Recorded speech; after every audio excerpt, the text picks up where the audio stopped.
Медициналық маска мен респиратордың айырмашылығы қандай? Медициналық маска вирустан аз ғана қорғайды.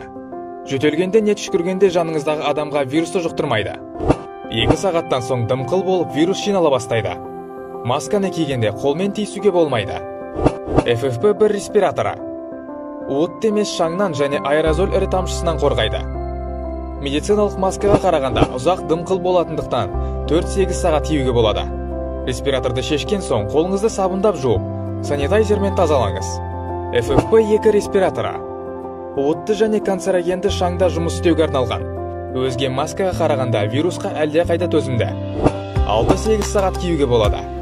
FFP3 респираторы аса қауіпті аймақта вирус не бактериямен тікелей жұмыс істегенде кию қажет. Вирус жұқтырған адамдармен жұмыс істейтін дәрігерлерге киюге кеңес береді. Респираторды 6-8 сағат киюге болады. Алайда, бір мәрте шешкен соң қайта киюге болмайды.